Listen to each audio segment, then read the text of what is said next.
Bismillahirrahmanirrahim. Para muadib muadibah yang mudah-mudahan dimuliakan Allah Subhanahu wa taala. Uhayyikum jami'an bi tahiyyatil islamil khalidah wa tahiyyatul islami salam. Assalamualaikum warahmatullahi wabarakatuh. Alhamdulillah wassalatu wassalamu ala Rasulillah wa ba'd. Alhamdulillah pagi ini kita semuanya hadir dalam kondisi sehat ya. Ada yang belum hadir? Lengkap semua ya. Akhwat, mudahan Allah jaga kesehatan antum, kesehatan fisik, kesehatan mental, kesehatan jiwa. Yakinlah pertama bahwa antum sedang menapaki jalan kenabian. Innama bu'istu mudarrisan muyassiran ya liutammima makarimal akhlak. Bahwa aku diutus sebagai guru, sebagai orang yang memudahkan jalan manusia ke jannah, dan meyakinkan bahwa agama ini mudah, dan berjalan di atas agama ini adalah jalan kemudahan, dan dengan demikian memberikan keteladanan kepada murid-murid kita untuk menyempurnakan akhlak mereka yang terbaik. Karena itu setiap muadib muadibah hendaknya fokus pada memudahkan jalan mereka dan memberikan keteladanan. Dalam hal ini muslim didorong untuk itqan. Innallaha yuhibbu idza amila ahadakumul amal an yutqinahu. Allah itu senang kalau seseorang itu melakukan amal dengan itqan. Itqan itu detail, cermat, profesional.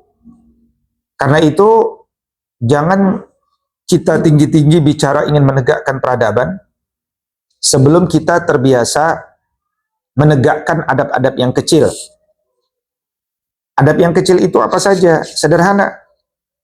Antum tidak memulai pengadaban sebelum sesuai standar operating prosedur kita. Semua murid buat tertarik dulu, kemudian ditazkiyah, dan kemudian dipastikan bahwa mereka punya ruh yang siap untuk mendengarkan antum. Tidak ada kelas dimulai. Sekali lagi, tidak ada kelas yang memulai pengadaban sebelum seluruhnya beradab dalam kondisi siap sebagaimana matan adab menuntut ilmu yang telah dihafal. Ketika di tengah perjalanan ternyata kedistrak kembali murid-murid itu, maka sesuai standar operating prosedur kembali lagi untuk mengkondisikan ya murid untuk kembali pada fokusnya. Jadi kita sedang mendidik seseorang agar menggerakkan imannya untuk memuliakan guru sebagai wasilah turunnya ilmu, dan kemudian ya menggerakkan jiwanya untuk bisa mendapatkan yang banyak melalui gurunya. Kata Yusuf bin Al-Husain, bil adabi tafhamul ilm. Dengan adab engkau akan lebih mudah memahami ilmu. Maka antum adalah sosok yang paling berwibawa di sekolah ini, mobil khusus di dalam kelasnya juga.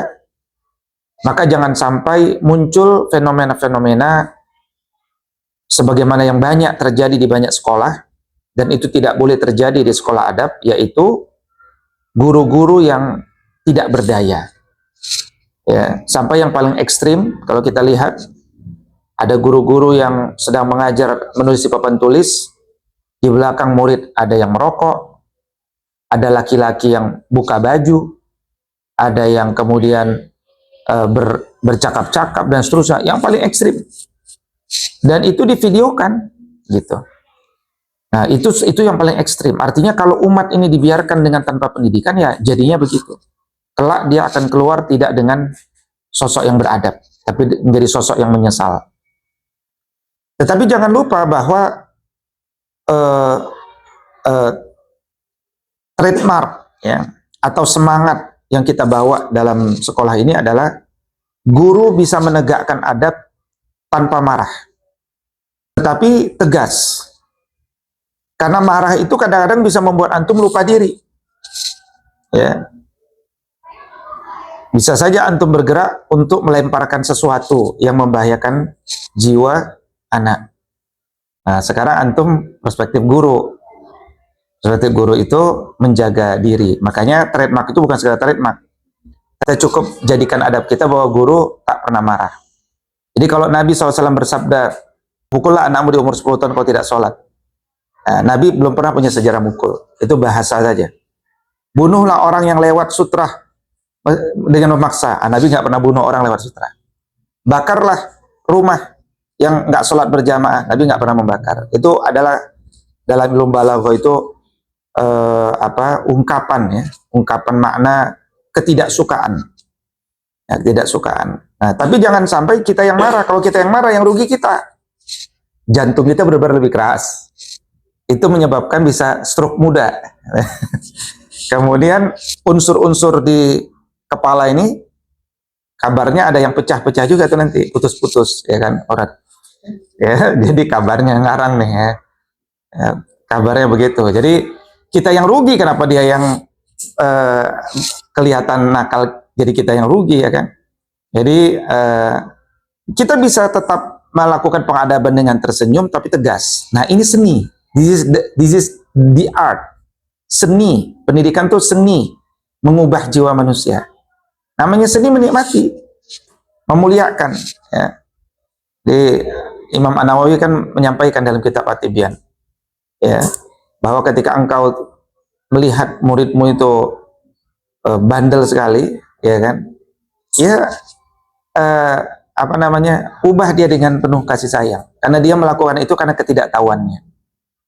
Tapi juga lakukan itu karena kita harus memahami kenapa dia menunjukkan respon-respon atau menunjukkan sesuatu yang seperti cari perhatian, ya, caper, cari perhatian. Kenapa? Misalkan studi kasus di sebuah sekolah, ada seorang anak yang bapaknya sudah tidak ada, jadi dia kehilangan sosok figur laki-laki. Maka kemudian anak laki-laki ini di sekolah kelihatan bandel, gangguin temannya seterusnya. Nah, ditelusuri lah kenapa ini. Oh, boleh jadi karena unsur bapaknya hilang. Maka kemudian kebetulan kepala sekolahnya laki-laki. Kepala sekolahnya pun memberikan waktu ekstra khusus berteman, menjadi ayah dan seterusnya. Ternyata setelah terpenuhi, anak itu kembali menjadi biasa gitu. Nah, penyebab-penyebab itu penting untuk kita ketahui. Itu namanya seni, gitu kan. Jadi kita ini kan bukan tukang ajar, bukan tukang ajar. Kita bukan tukang. Kita seorang mu'addib. Mu'addib itu seni. Maka setiap evaluasi harian yang antum lakukan itu bagian daripada peningkatan kapasitas pedagogik, bahkan andragogik. Ya, jadi dalam pendidikan itu kadang-kadang memadukan antara pedagogik dan andragogik. Meskipun andragogik full untuk dewasa, tapi kemarin kita juga belajar bahwa ternyata dalam teori konvensional ahli barat juga mengatakan terkadang kita harus memblended antara teori pedagogik dan andragogik untuk pendidikan anak gitu kan. Nah, karena itu ini semua adalah it's a matter of jam terbang ya. Jam terbang tidak bisa bohong. Semakin lama antum mendidik, antum akan semakin faham dengan persoalan dan antum akan punya pemikiran-pemikiran dan pengalaman-pengalaman yang berbeda di antara antum. Itu akan membuat antum jadi pakar-pakar pendidikan di 5-10 tahun ke depan. Ya, jangan bilang di masa depan ya kan. Kelamaan. 5-10 tahun ke depan antum udah jadi pakar pendidikan.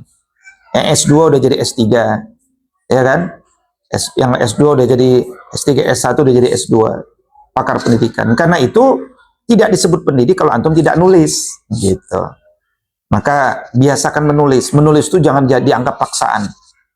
Seorang pakar itu menulis di Notion. Oh ya, selalu saya udah bilang arahkan pakai Notion. tulis apapun temuan-temuan antum, ide-ide antum, ya. Kata Buya Hamka, ya, kemana-mana bawalah pulpen dan kertas. Dulu nggak ada handphone, nggak ada Notion.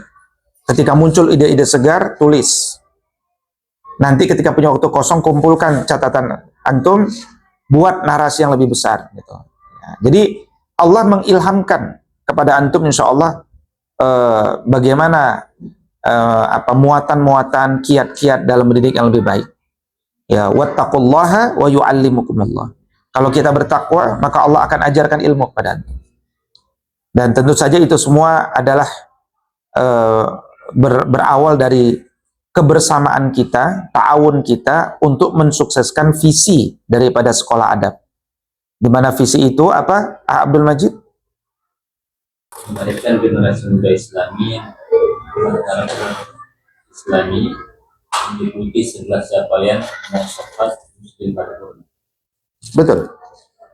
Kalau antara penghafal Quran 30 juz sudah saling membenarkan, saya tidak mungkin menyalahkan, gitu kan. Dan dari visi itu turunlah misi. Ya, Ustazah Imas ya. Apa misi sekolah adab?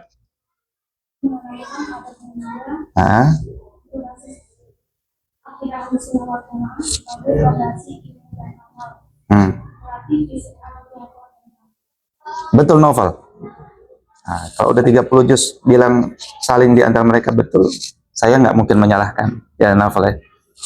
Karena itu dari visi dan misi itu turunlah program kerja. Nah itu tolong pagi ini kembali diingatkan kepada murid-murid antum. Fulan, visi sekolah apa? Fulana, misi sekolah apa? Capaian antum dididik di sini, apa yang kau cari? Dengan tegas antum ngomongnya. Ya, apa visi, misi? Apa yang antum cari di sekolah adab? Tegas antum ngomongnya. Apa yang cari? Antum ingin dididik sebagai apa? Jadi mereka itu mulai disadarkan, ente yang murid. Ya, bukan aneh yang muadib. Muadib udah jelas kita penugasan. Ente murid. Ente yang membutuhkan ilmu bertakhaluk dengan Allah yang punya iradah. Kata Gontor itu, apa yang kau cari di Gontor? Nah, sekarang apa yang kau cari di sekolah adab? Apa karena datang karena keterpaksaan disuruh orang tua? Gitu. Nah, motivasi itu yang kita hadirkan. Mudah-mudahan kebersamaan kita ini Allah catat sebagai kebersamaan yang mubarakah, yang membawa kita berat timbangan kebaikannya karena kita meniti jalan kenabian tadi. Aqulu qouli hadza wa astaghfirullah li wa lakum in uridu illal islaha mastata'tu fa idza azamta fatawakkal 'ala Allah. Assalamualaikum warahmatullahi wabarakatuh. Subhanakallahumma wa bihamdika asyhadu an la ilaha illa anta astaghfiruka wa atubu ilaik. Assalamualaikum warahmatullahi wabarakatuh. Waalaikumsalam warahmatullahi wabarakatuh. Hadir di malam sampai jam berapa? Setengah 10. Hah? Setengah 11? Setengah 10 nih. Hah? 11 juga? Mau sampai rumah? Ngantuk lah ya kan? Awak jam setengah 4 nyampe rumah. Nah, telah.